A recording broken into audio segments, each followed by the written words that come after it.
지난주 2박 3일로 서울, 원주 이렇게 다녀왔어요. 근데 뭐 좀 같이 좀 이야기해 볼 만한 주제거리가 몇 개 있어서 이야기 좀 하고 경전 공부 시작하도록 하겠습니다.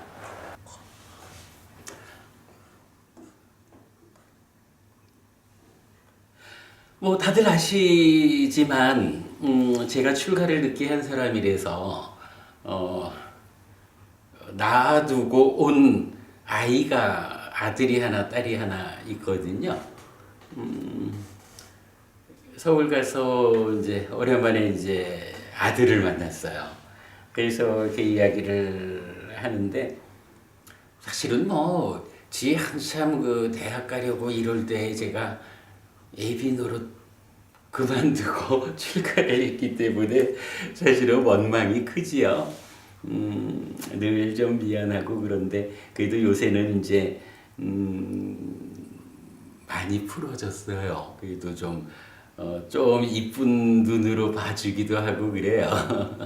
그래 이제 이야기를 하다가 제가 그런 이야기를 한마디 했어요.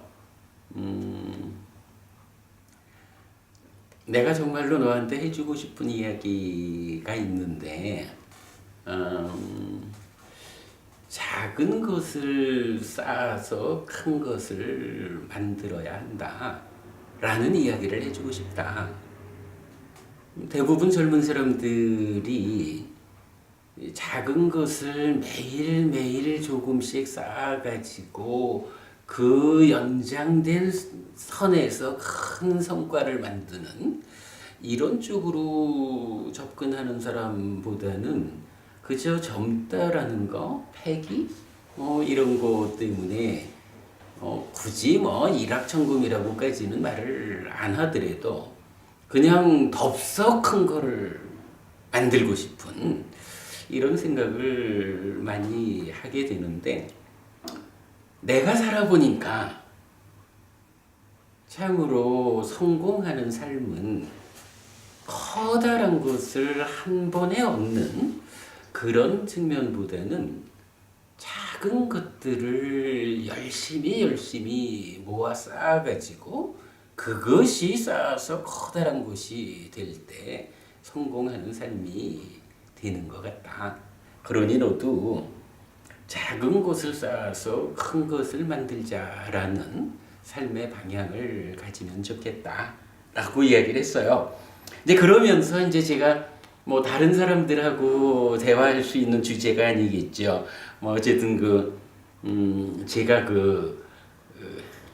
예비 노릇 안 하고 떠나온 아이다 보니까 한마디 할 수 있었던 게 회사 다니던 시절 이야기를 좀 했어요. 제가 이제 뭐 요즘 말하는 대기업이죠. 제가 그 SK에 근무를 했었잖아요.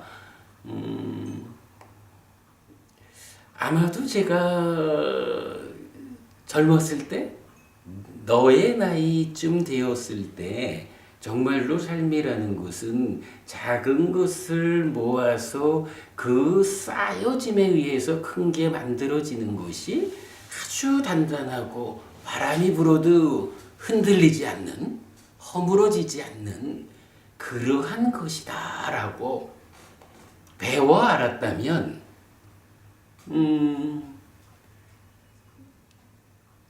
훨씬 나의 삶이 달라졌을지도 모른다. 글쎄요, 어찌 보면 그렇게 뭐 대기업에서의 삶을 살아가지고 지금 출가한 삶을 살지 못하게 됐을지는 몰라도 뭐 그게 더 나았다고 말하는 건 아니지만 그러나 아이들의 입장에서는 부모가 그러니까 아버지가 자기들을 두고 떠나게 되는 이런 삶은 없었을는지도 모른다 라고 이제 좀 미안한 이야기를 했어요. 그러나 분명한 거 하나는 저도 이제는 아이한테 그런 말을 해줄 수 있게 된 것 같아요.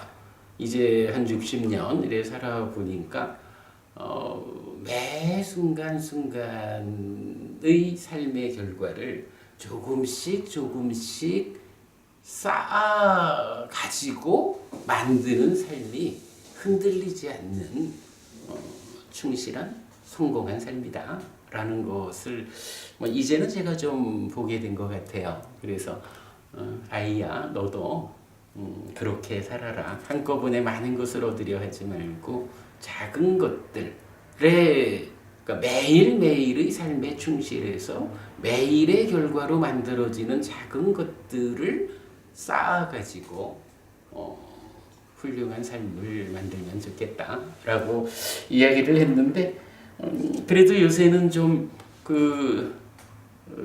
말을 잘 듣는 편이에요.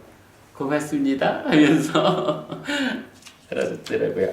사실은 어제가 그 아이 생일이었어요. 그래서 제가 우리 카톡하고 페이스북에 돼가지고 아침에 이제 오늘이 생일이구나 싶어서 이제 아이한테 카톡으로 글을 하나 썼는데, 써놓고 보니까 우리 법우님들한테도 좀 보여드려야지 해가지고 올렸어요. 이렇게 제가 썼죠. 생일 축하한다 재효. 내가 태어날 때는 정말 기뻤고 감당할 수 없는 마음이었는데 어느새 31년이 지났구나. 나이가 들수록 시간의 속도가 빨라진다더니 나는 이제 그 속도를 느끼고 있단다. 너에게도 시간이 빠르게 닥쳐오기 전에 시간과 세상에 저항할 수 있는 힘을 길러야 해. 미시적, 거시적으로 자기의 삶을 잘 관찰하는 것, 그것이 시간과 세상을 극복하는 힘을 만든단다.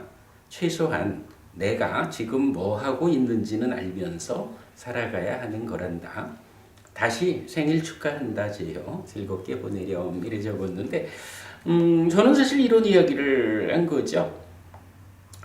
시간이라고 하는 거 우리가 저항할 수 없이 흘러가는 그런 거고, 그 시간과 함께 펼쳐지는 세상 가운데에 내가 참 한 점처럼 떨어져 있는데, 이렇게 시간과 공간적으로 아주 왜소한 하나의 점에 불과하다라고 해도 어쨌든 그게 나의 입장에서는 세상 모두와 대등하게 중요한 바로 나의 삶이란 말이죠. 그래서 이런 시간과 공간이 제어되지 않고 흘러가는 이런 나의 삶 가운데에서 내가 어떻게 해야 이 시간, 세상에 대해서 저항할 수 있을까? 나 스스로를 보호할 수 있을까? 이런 이야기를 적어봤고요. 그러면서 이제 자기의 삶을 잘 관찰하는 것이라고 이야기를 했는데, 써놓고 보니까 삶을 관찰한다라는 게 지금 이 순간 나는 옳고 그름의 판단 잘하고 있는가? 요렇게 지금을 관찰하는 것도 중요하지만, 또 하나는 좀 커다랗게 나의 지난 30년은 잘 흘러왔는가? 나의 앞으로의 30년은 더 발전적으로 나아갈 수 있을까? 그 이후에 또 30년은 좀 더 멋진 삶으로 내 삶을 마무리할 수 있을까? 이렇게 좀 전체적인 입장에서 지금의 나를 관찰하는 요것도 또 중요하다라는 생각이 들었어요. 그래서 미시적, 거시적으로 자기의 삶을 잘 관찰하는 것, 그것이 시간과 세상을 극복하는 힘을 만든다. 이랬는데 김부부님, 여기서 사실은 자기의 삶을 잘 관찰한다. 이게 무슨 말인가요? 이게 뭐 하자는 거죠? 사실은 제가 이어서 그렇게 말했거든요. 최소한 내가 지금 뭐 하고 있는지는 알면서 살아가야 하는 거란다. 이랬거든요. 예, 사띠하자는 거죠. 예, 우리가 사띠를 뭐라고 정의해요? 내 마음의 현재를 발견하는 거, 또는 마음이 몸과 함께 지금 뭐 하고 있는지 발견하는 거. 발견해서 알지 못하면 사띠한 다음에 뭐가 진행돼요? 산빠잖아 하잖아요. 옳고 그름을 판단하잖아요. 내가 지금 뭐 하고 있는지 발견하지 못하면 내가 잘하는 건지 잘못하는 건지 이게 판단이 안 된다고요. 그러면 잘하는지 잘못하는지 모르고 그냥 살다 보면 어디로 갈지 나도 모르죠. 그래서 우리가 사념초 수행이 골격을 이루는 게 아따삐 참빠자노 사띠마라고 해서 마음의 현재를 발견해라 사띠마. 발견한 그 상태가 옳은지 그른지 잘하고 있는지 잘못하고 있는지 판단해라. 판단한 결과로 잘못하고 있으면 버리고 올바름으로 돌아가야 하고 잘하고 있으면 그 올바름을 유지하는 위에서 향상으로 이끈다. 이게 사념초 수행의 본질이잖아요. 그래서 이제 저는 최소한 지금 내가 뭐 하고 있는지는 알면서 살아가야 한다. 라고 관찰하는 일의 근본을 말했고, 그러면서 자기의 삶을 잘 관찰하자라고 하는 것은 사띠만 갖고 만족하는 건 아니죠. 이제 여기서 빠냐 지혜라는 것이 함께 해가지고 정말로 이렇게 발견되는 나의 삶이 괴로움으로 나를 이끄는 것일까? 행복으로 나를 이끄는 것일까? 이러한 관찰에 의해서 삶이 제어될 때 이제 작은 것을 쌓아서 큰 것을 만든다라고 했는데 쌓여지는 작은 것의 질적 측면을 봐야 되잖아요. 삶을 괴로움으로 이끄는 것을 만들어서 계속 쌓아가면 어떻게 되나요? 커다랗게 만들어지는 게 괴로움을 만드는 거거든요. 이렇게 매 순간순간 자기의 삶을 알아차린다, 발견한다, 삿대해가지고 커다랗게 나의 삶이 행복으로 이끌리도록 관찰을 통한 지혜가 있을 때 그렇게 매 순간순간 쌓이는 작은 것들이 모여가지고 커다란 행복으로 나를 이끈다. 먼저 이런 이야기를 그렇게 해봤어요.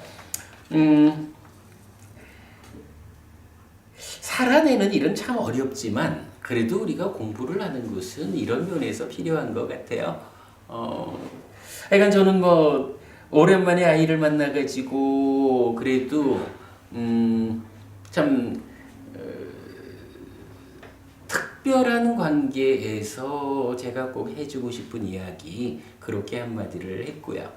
또 이어가지고 하여간 어제가 생일이다 보니까 그 생일을 축하하는 이야기 한마디로 이렇게 삶을 잘 관찰하는 일, 미시적으로 지금 내 마음의 현재를 발견하는 이러한 관찰을 통해서 현재를 제어하고 거시적으로 그렇게 발견되는 나의 삶들이 어떤 방향으로 이끌려야 하는지 그 방향성에서 나의 삶이 잘못 가지는 않는지 라고 발견하는 지혜로움을 통해서 정말로 커다란 행복을 만드는 사람이 되면 좋겠다. 이런 마음을 좀 담아서 이야기를 했어요. 요번 하여간 2박 3일 다녀오면서 몇 가지 좀 우리 공부와 관련해서 들려드리고 싶은 말씀이 있었는데 뭐 한 가지 얘기하다 보니까 이것만 계속하다 보면 공부를 못하겠습니다. 다른 이야기는 또 기회 되면 말씀드리기로 하고요. 오늘 공부 들어가도록 하겠습니다.